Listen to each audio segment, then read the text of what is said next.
Once upon a time in northern Nigeria, in a city called Kano, in a town called Sabongari. It was one of those Harmattan mornings in Kano. The air felt brittle, dry dust clinging to every surface and swirling with each step. I'd always enjoyed Harmattan when I was a child, the season when we'd gather around fires at night and listen to the older men tell tales. But now, at 27, it felt oppressive, as if the air itself was hiding a secret it would never share. My life in those days was good, or so I thought. I had a thriving textile business at the heart of the bustling Kermi market.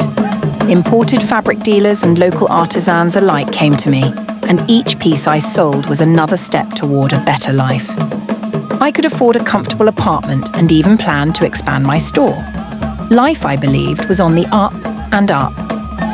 One particular day, I closed my store earlier than usual, feeling that rare blend of satisfaction and exhaustion after a good day's sales. I locked up, stopping for a moment to observe the hustle of the marketplace. Women in brightly coloured hijabs balanced baskets on their heads. Vendors shouted their prices. Children darted between stalls with dust-covered feet, and the air was filled with the smell of roasted corn and suya. I felt like a king surveying his kingdom. I reached home just before the sun dipped below the horizon. But as I approached my door, I noticed something strange. My neighbours were gathered outside, their faces grim. "Alhaji, Alhaji," my landlord called out, hurrying toward me. "You need to see something. There was an accident." His words blurred together as he led me to what remained of my apartment. The sight that met my eyes was unimaginable. The room was a mess of blackened wood and ashes. Smoke still curled in lazy tendrils from the remnants of what once had been my bed, my cabinets, my life.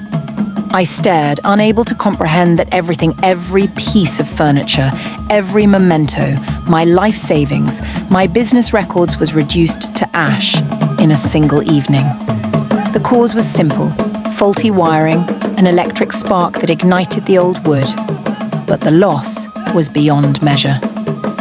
I felt as though a hand had reached into my chest and crushed my heart. As the night deepened, neighbours and friends consoled me, offering kind words, food and shelter. But kindness, though appreciated, did little to fill the gaping hole that was now my life.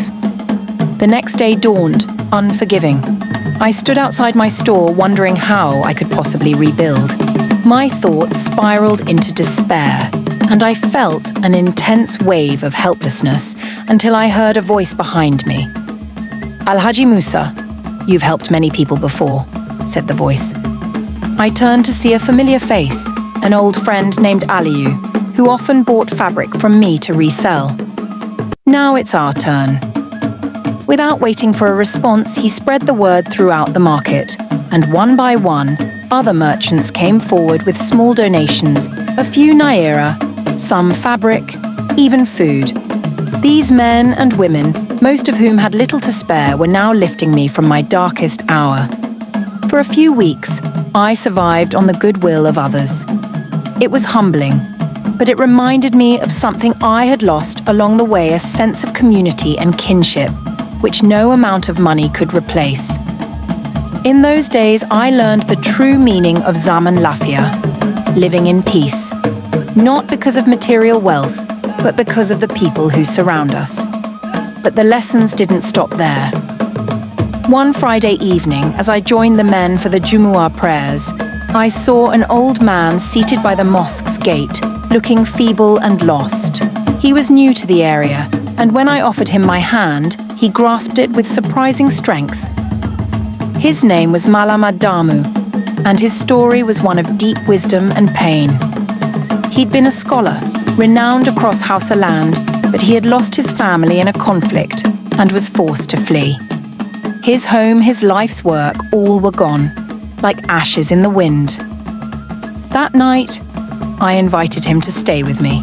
He accepted, and over the next weeks, he taught me more than any textbook ever could.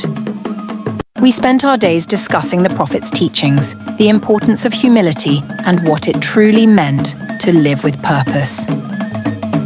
"Alhaji Musa," he said one night as we sat under the stars, "to lose everything is an awakening few are given. Now, you must understand that true wealth is not gold or silk. It is the richness of the heart, the kindness of your deeds, and the people who stand by you. Slowly, I began to rebuild. My neighbours lent me an empty stall at the edge of the market, and I started over with whatever I could salvage. It wasn't much a few bolts of cloth here, a borrowed table there, but it was something. Malam Adamu helped, guiding me in the art of patience, which I sorely needed in those difficult months. Through his teachings, I learned to see the world with new eyes. I started supporting other young men in the market, sharing what little knowledge and resources I had. I began organising small gatherings where traders could discuss their struggles, offer solutions, and help each other. And slowly my fortunes began to change. Customers returned, appreciating my resilience and my commitment to the community. My business grew not only because I had goods to sell, but because I'd gained something priceless, the trust and respect of my people. Years later, when I finally opened my new store, a grand celebration was held. Friends, family, even Malam Adamu, who was now too old to walk unaided, gathered to celebrate with me.